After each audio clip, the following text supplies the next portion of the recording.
कुछ फेक जे चैनल बड़ा शोर मचा रहे जी। उन्होंने इस तरह नप लिया गया, उसनों मजबूर कर दिता गया, ऐसी कोई गल नहीं सी।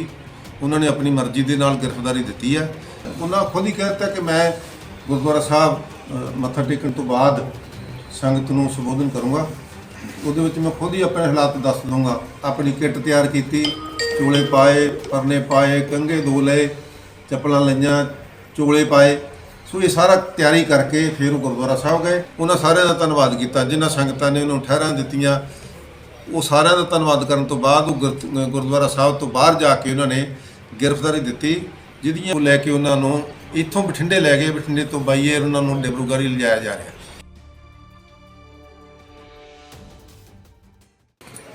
ਰਾਤ ਲੇਟ ਉਹ ਇੱਥੇ ਆਏ ਆ ਰੋਡੇ ਪਿੰਡ 'ਚ, ਤੇ ਮੈਨੂੰ ਵੀ ਪੁਲਿਸ ਤੋਂ ਪਤਾ ਲੱਗਾ ਕਿ ਉਹ ਅੱਜ ਰੋਡੇ ਪਿੰਡ ਤੋਂ ਗ੍ਰਿਫਤਾਰੀ ਦੇ ਰਹੇ ਆ। मैं भी तकरीबन गिरफ्तारी तो थोड़ा चिर पहला ही इतने मैं पहुँचा, तो मैं उन्होंने गिरफ्तारी तो पहला मिलिया, मिल के सारी गलबात भी की। उन्होंने दसिया, उन्होंने खुद ही कहता कि मैं गुरुद्वारा साहब मत्था टेकन तो बाद संगत नूं संबोधन करूँगा। ਉਹਦੇ ਵਿੱਚ मैं खुद ही अपने हालात दस दूँगा कि मैं गिरफ्तारी अपनी मर्जी ਨਾਲ दे रहा। ਹੁਣ तक गिरफ्तारी ना देने ਦੇ ਵਿੱਚ ਕੀ ਕਾਰਨ ਸੀ ਇਹ मैं खुद ही दस ਦਾਂਗਾ। ਉਹਨਾਂ ਨੇ गुरुद्वारा साहब मत्था टेकिया, 5 पाठ चौकी साहब दे कीते। ਉਹਦੇ ਤੋਂ ਪਹਿਲਾਂ अपनी किट तैयार की, चोले पाए, परने पाए, कंघे दो लए, चप्पलां लईआं, चोले पाए। सो ये सारा तैयारी करके फिर गुरुद्वारा साहब गए। फिर उन्होंने मत्था टेकन तो बाद संगतां नूं संबोधन किया। बरीफ जी उन्होंने दसिया कि इस तरह करके आह कारण सी जिन्हां करके मैं गिरफ्तारी देण दे विच लेट रहा।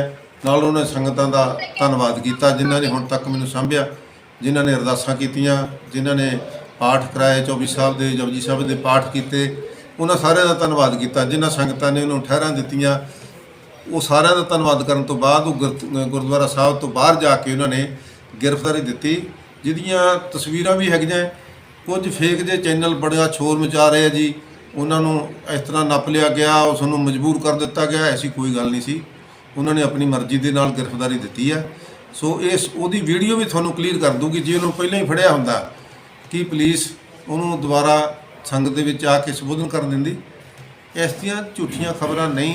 ਹਾਂ, ਪੁਲਿਸ ਨੇ ਆਪਣਾ ਵਰਸਨ ਰੱਖਣਾ ਹੈ ਕਿ ਅਸੀਂ ਉਹਨੂੰ ਗ੍ਰਿਫਤਾਰ ਕਰ ਲਿਆ।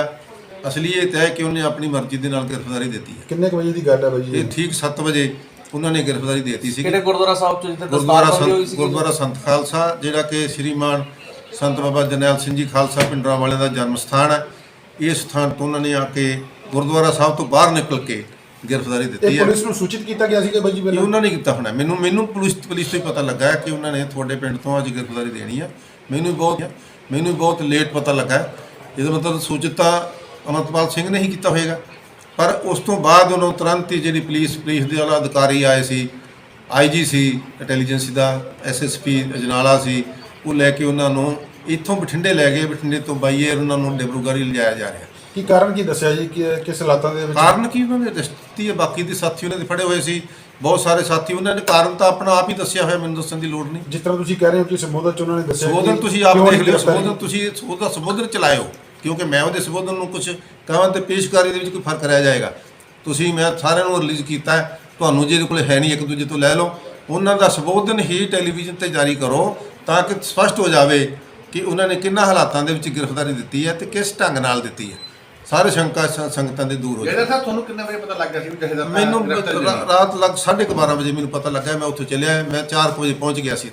ਰਾਤ ਹੀ ਆ ਗਏ ਸੀ ਇੱਥੇ ਜੀ? ਮੈਂ 4 ਵਜੇ ਪਹੁੰਚ ਗਿਆ। ਨਹੀਂ, ਰਾਤ ਭਾਈ ਸਾਹਿਬ ਮੇਰੇ ਆਉਣ ਤੋਂ ਪਹਿਲਾਂ ਆਏ ਹੋਏ ਸੀ। 4 ਵਜੇ ਪਹਿਲਾਂ ਵੀ ਆਏ ਹੋਏ ਸੀ। ਗੁਰਦੁਆਰਾ ਸਾਹਿਬ ਵੀ ਠਹਿਰੇ ਸੀ? ਗੁਰਦੁਆਰਾ ਸਾਹਿਬ ਸੀ। ਜਦੋਂ ਸੈਂਟਰ ਕੀਤਾ ਤੁਸੀਂ ਤਾਂ ਹਾਜ਼ਰ ਸੀ? ਮੈਂ ਹਾਜ਼ਰ ਸੀ।